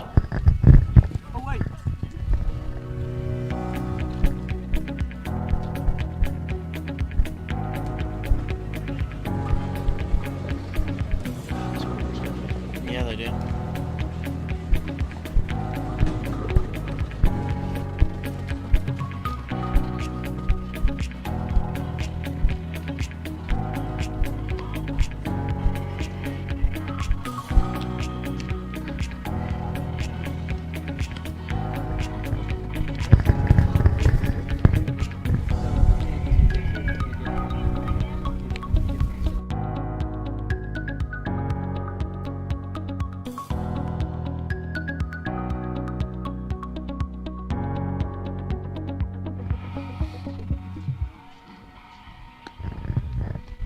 So we're back here at the Breezy, top of the 7th inning, 7-1 Clever. Ryan Thomas on the mound, Wolves warming up. Dawson, what do you think? Can we get back in this? I mean, there's always a chance whenever there's time left, especially in baseball. I mean, even if there's 2 outs left in the last inning, there's always a chance of a 2-out rally. Stranger things have happened. So the Wolves not out of it yet. Thomas still looks good. Composure's good. Still throwing strikes. Wolves need to bull up behind him, play a little defense, and get back up and score some runs.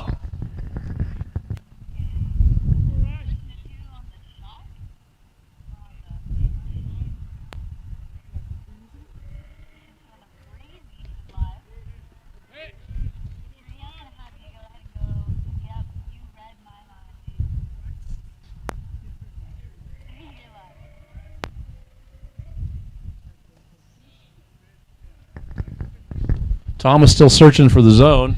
Close, but not quite getting where what he needs. Counts 1-1.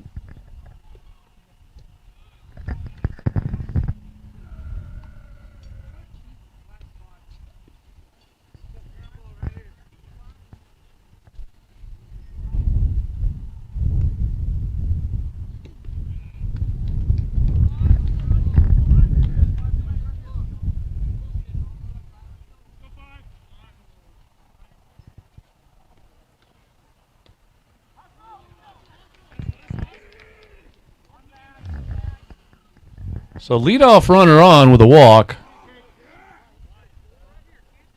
Middle of the lineup for Clever. No outs. Thomas still looking for the zone.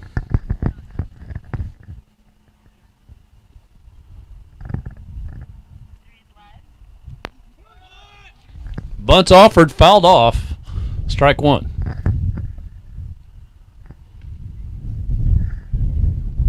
Dawson, there's a pretty good crowd here tonight. You look back over our shoulders. Parking lot's full and all the way up the hill. Yeah, there's quite a few people here. There's more people here than I thought there would be, to be honest. I think people are missing the sports and ready to be back into a kind of a normal world. Bunt laid down. Thomas fields it. Gets the runner at first, but they do advance the runner to second, so there's 1 out, runner on second.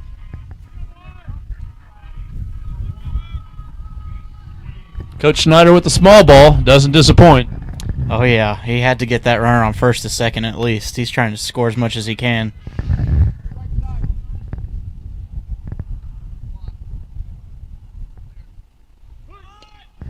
And another bunt. Thomas will go to first.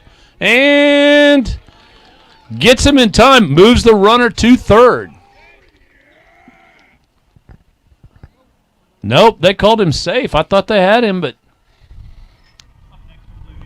So, we got 1 out. Runners at first and third. You know there's going to be shenanigans going down for second base, the first and third situation. Yeah, number 1 has some speed, too. He outran that throw from Ryan Thomas, and he really showed his speed there.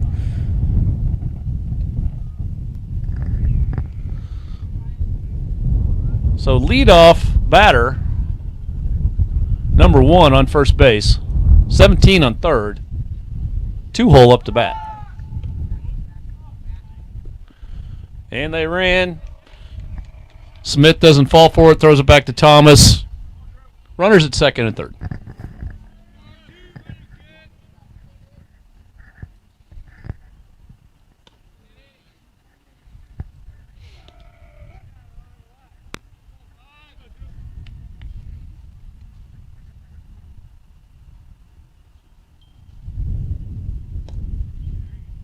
And a called strike. Counts 3-1. No rain yet, but it's still cold and cloudy. Yeah, I thought I felt a couple sprinkles on my face a little bit earlier, but that kind of quit.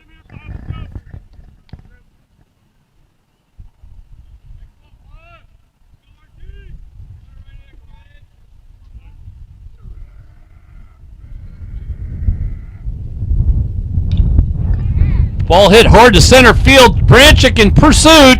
Comes up with it. Brings it back in. Runners.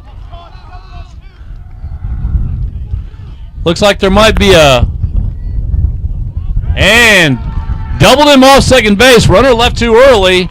That'll close the top of the 7th. 8-1 Wool, or 8-1 Clever. Wolves trail by 7. We'll be back for the completion of this game in just a few seconds.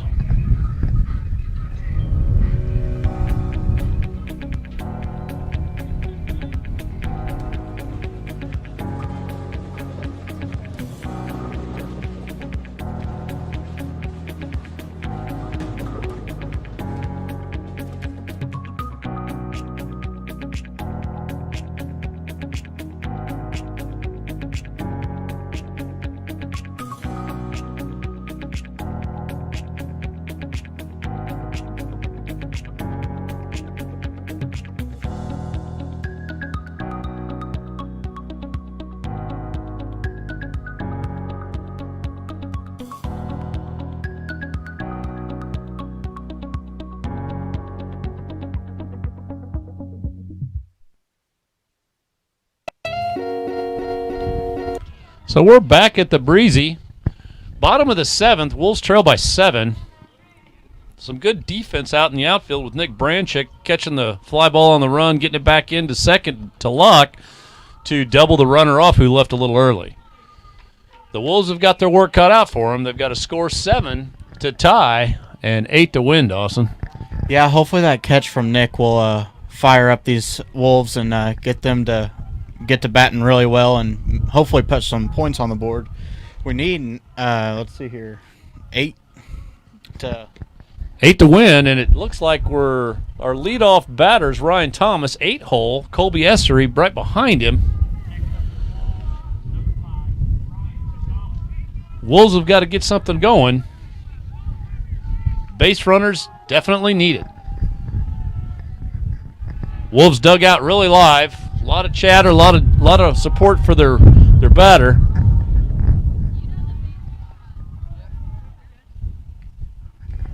Looks like Clever brought in their closer. Is that their 4-hole? It looks like it is.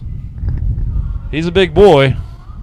So we'll see if Clever can close the door on the Wolves here in the 7th inning.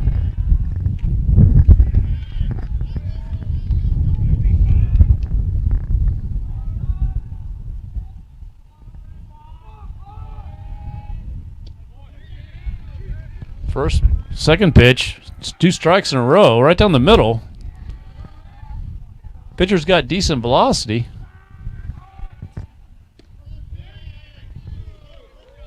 Ball close, but called up.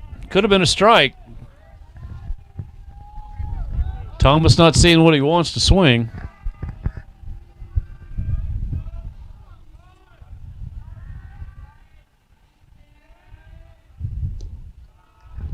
Ball down for a 2-2 count.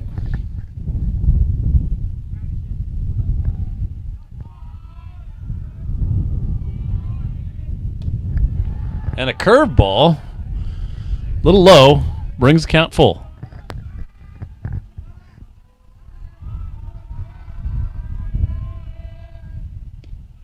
And a swing and a miss be first out of the inning for the Wolves.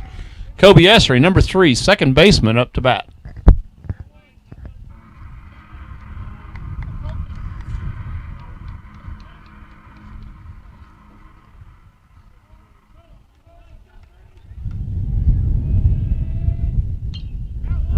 First pitch swing, fouls it off over the backstop. Again, Kobe Essery, little guy with a lot of power.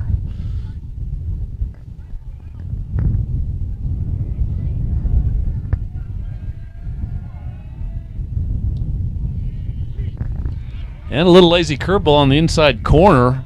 Be strike 2. Way ahead in the count. Be looking for some kind of an off-speed pitcher, Dawson. Yeah, Kobe just needs to protect the plate. And he goes at him with a high fastball. Misses for ball 1.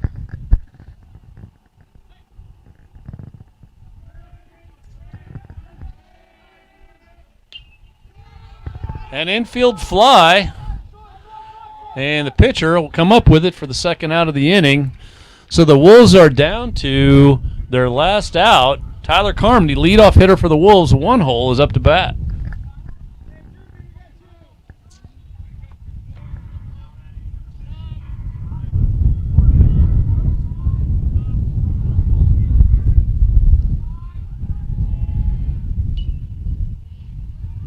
Foul ball off first pitch, strike 1.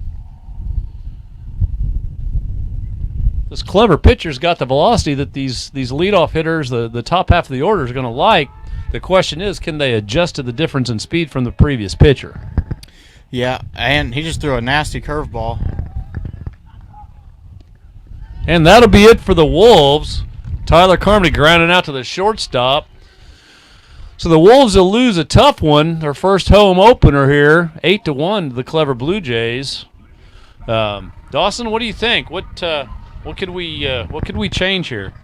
I definitely think that early on in the game, we definitely need to be more prepared in our defense, especially in the outfield. I feel like they might have been sleeping out there a little bit, and were surprised whenever they had a ball hit to them.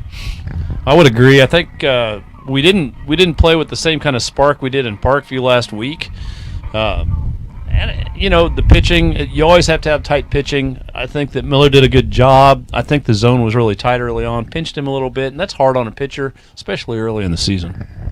Yeah, and then you had that deal with the batter getting hit, and that all confusion. That can definitely drag a team down also. I agree. It upsets your momentum and kind of gets you into a different path. So the Wolves definitely not happy with the outcome of tonight's game, but we are going to shut this down, and we will see you guys in a couple of days. Thursday night, 4:30, we'll see the Fairgrove Eagles here at the Breezy.